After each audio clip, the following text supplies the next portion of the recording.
Dialog mengenai printing money memang banyak menimbulkan kontroversi, namun tetap harus kita perjuangkan. Yang seru adalah ada pejabat dan tim buzzer yang menganggap si Bosman ini menjebak pemerintah karena bisa seperti tahun 98 ketika dilakukan malah jadi hyperinflasi. Kita semua tahu bahwa menjadi pejabat di negara demokrasi harus siap ditantang dengan pemahaman yang lain, yang baru, yang mungkin lebih baik. Namun ketika ada yang mengatakan printing money, otaknya langsung ada kata inflasi dan mengatakan ini adalah menjebak pemerintah menjadi negara hiperinflasi. Siapapun yang bicara seperti itu berulang-ulang, pasti orang ini nggak pernah belajar ilmu ekonomi. Nggak segoblok itu ide printing money menghasilkan hyperinflasi kayak Venezuela. Naif benar sih ngomong begitu. Semua ada dalilnya, semua ada bukti yang telah dilakukan dan berjalan dengan baik. Kita ingetin ya, pada saat sebelum Perang Dunia Kedua, yang mana untuk membiayai Perang Dunia Kedua waktu itu, JMK, ekonomi yang terkenal, saya nggak mau perpanjang nih kata-kata JMK, yang menjadi penghitung war cost atau cost accountingnya atas biaya perang,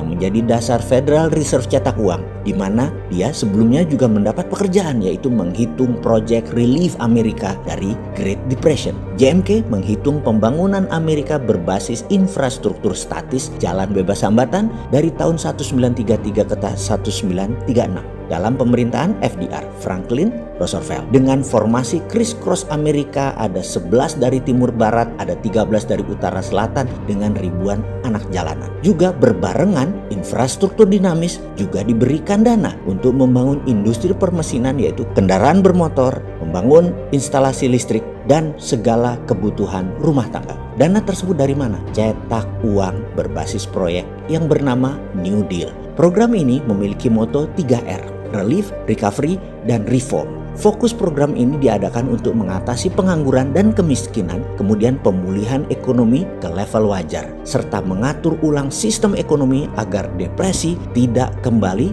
terulang. Dua peristiwa tadi, New Deal FDR untuk Amerika keluar dari depresi dan memenangkan Perang Dunia Kedua adalah strategi printing money. Oke, sekarang kita ke Amerika. Bosen-bosen deh lu bolak-balik ke Amerika. Tapi yang namanya belajar, ya nggak apa-apa juga. Tidak ada keunggulan di dunia ini. Yang ada hanya pengulangan, alias kalau mau unggul maka ulangi.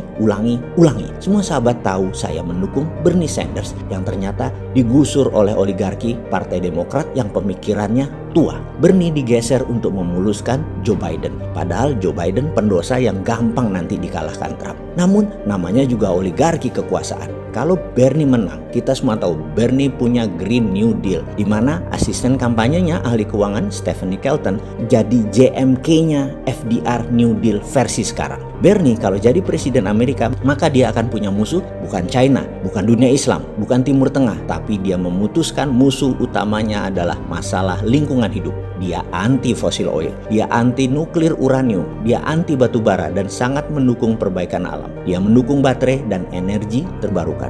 Dia akan perang dan akan printing money per tahun 3.000 billion atau 3 triliun dolar untuk perang memperbaiki lingkungan hidup. Ini seru kalau Bernie menang, tapi dunia farmasinya Partai Demokrat, dunia militeri kompleknya Republikan bubrah.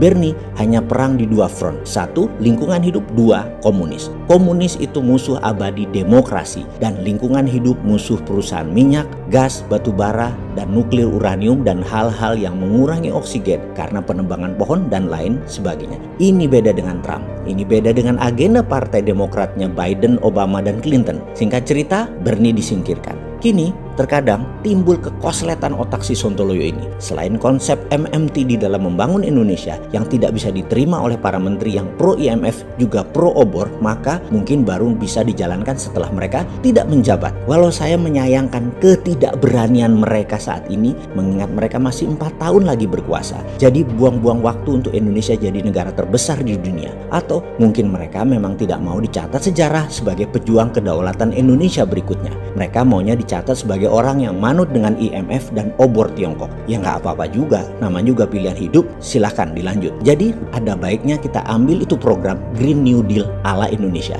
Kita akan printing money untuk membangun ala New Deal Amerika di tahun 33 dan 36 seperti Tiongkok tahun 1989 sampai 2009, ditambah kita adopsi Green New Deal Stephanie Kelton konsepnya. MMT adalah SWF Printing Money, Tina, dan Tiara. Sekarang kita tambah Green MMT. Kita perang dengan perusak alam. Kita akan pimpin dunia untuk lingkungan hidup atau pro-life strategi. Ini pasti ditentang globalis cabal yang anti-life, tidak pro-life. Cabalis mendukung nuklir uranium, fosil oil, batu bara, dan merusak lingkungan lainnya termasuk perang bedil-bedilan. Mereka dukung itu. Indonesia harus ambil kendali. Saya ragu yang sekarang punya biji, tapi biarlah mereka mengerjakan apa yang mereka tahu dan apa yang mereka mau. Kita kerjakan apa yang bisa kita kerjakan untuk membuktikan konsep kita ini berjalan dengan baik. Jadi kembali ke Printing Money. Masih bilang inflasi, tak tutup endasmu.